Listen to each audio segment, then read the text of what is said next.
దాదాపు కాంగ్రెస్ ప్రభుత్వం ఏర్పాటై 2 సంవత్సరాలు గడుస్తున్నా ఈ రాష్ట్రంలో ఒక విద్యాశాఖ మంత్రి లేక విద్యాశాఖ మంత్రిగా ముఖ్యమంత్రి శాఖను తన దగ్గర పెట్టుకొని ఇప్పటి వరకు కూడా విద్యా వ్యవస్థలో ఉన్నత స్థాయి సమీక్ష లేక విద్యా వ్యవస్థ అంతా కూడా భ్రష్టపడుతున్న పరిస్థితులు మనం చూస్తున్నాం.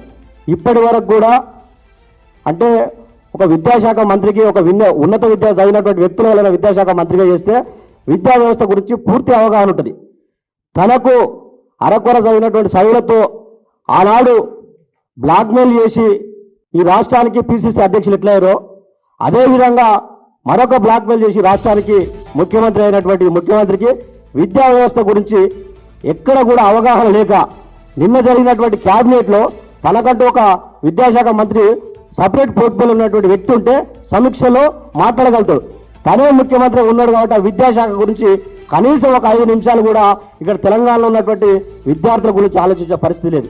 కాబట్టి తెలంగాణలో ఉన్నటువంటి విద్యా వ్యవస్థ అంతా కూడా ఈరోజు మా మిత్రులు చెప్పినట్టు ప్రభుత్వంలో ఉన్నటువంటి ప్రభుత్వ స్కూల్ అన్ని కూడా కేసీఆర్ గారి నాయకత్వంలో మన ఊరు మనబడి ప్రణాళిక తీసుకొచ్చి దాదాపు 7,000 కోట్లతోని అప్పుడు కేసీఆర్ గారు ప్రతి ఒక్క గ్రామంలో ఉన్నటువంటి హై స్కూల్ నుంచి ప్రైమరీ స్కూల్ కావచ్చు హై స్కూల్ కావచ్చు పిల్లలందరికీ కూడా పేద విద్యార్థులకు ఉన్నత చదువు అందాలని చెప్పేసి ఒక గొప్ప సంకల్పంతో మన ఊరు మనబడి ప్రణాళిక తీసుకొస్తే దాన్ని ఈ రోజు ఈ ప్రభుత్వం వచ్చిన తర్వాత ఈ 2 సంవత్సరాలుగా దాన్ని మొత్తం కూడా ఎక్కడికక్కడ పనులు ఆపేసి ఎక్కడ కూడా దాన్ని ముందడబడేసే పరిస్థితి లేదు.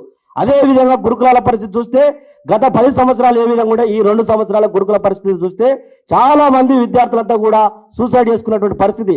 ఇప్పటి వరకు కూడా ఉన్నత స్థాయి సమీక్ష లేదు. ఏ జిల్లాలో కూడా ఈ ముఖ్యమంత్రిగా విద్యాశాఖ మంత్రిగా ఏ జిల్లా స్కూల్ కానీ ఏ గురుకుల స్కూల్ కానీ విజిట్ చేసినటువంటి పరిస్థితి లేదు. ఇవాళ అకాడమిక్ స్టార్ట్ అయింది మళ్ళీ పరిస్థితుల ఇప్పుడున్నటువంటి పరిస్థితుల్లో అక్కడ ఉన్నటువంటి అరకొర పరిస్థితులు ఇలా ఈ గురుకులాలలో చక్కగా ఫెసిలిటీస్ లేక మౌలిక వసతి లేక చాలా మంది విద్యార్థులు ఇబ్బంది పడుతున్నారు.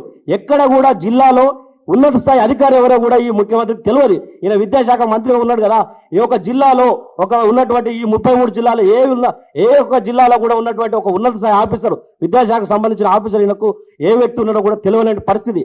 ఇలా అంటే తెలంగాణలో విద్యా వ్యవస్థ పరిస్థితి ఏ విధంగా ఉన్నారో మనం ఒకసారి గమనించాలి.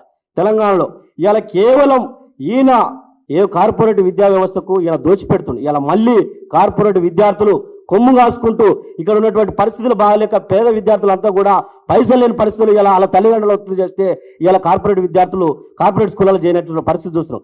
కాబట్టి కార్పొరేట్ ఫీజులకు ధీటుగా ఇలా మా ప్రభుత్వం ఉన్నప్పుడు ఏ విధంగా ఉండే కార్పొరేట్ వ్యవస్థ ఇలా ఈ ప్రభుత్వం వచ్చినాక ఈ ప్రభుత్వంలో ఏ విధంగా ఉంది. కాబట్టి బీఆర్ఎస్ ఆధ్వర్యంలో రేపటి నుంచి 30 తారీఖు వరకు ప్రతి గ్రామం నుండి జిల్లా స్థాయి వరకు బీఆర్ఎస్ విద్యార్థి విభాగం ఆధ్వర్యంలో ప్రతి స్కూళ్ళు ప్రతి మండల స్కూల్కు అక్కడ ఉన్నటువంటి పరిస్థితులు పరిశీలించుకుంటూ అక్కడ రిప్రజెంటేషన్ ఇచ్చుకుంటూ ఎంఈలను కలుసుకుంటూ ఉన్నత స్థాయిలో పూర్తి స్థాయిలో పేద విద్యార్థులకు న్యాయం చేసే వరకు కూడా విద్యార్థి విభాగం తరఫున పూర్తి బాధ్యత తీసుకొని కూడా ఈ ప్రభుత్వం మీద ఒత్తిడి చేస్తామని చెప్పి కూడా ఈ సందర్భంగా తెలియజేస్తున్నాం.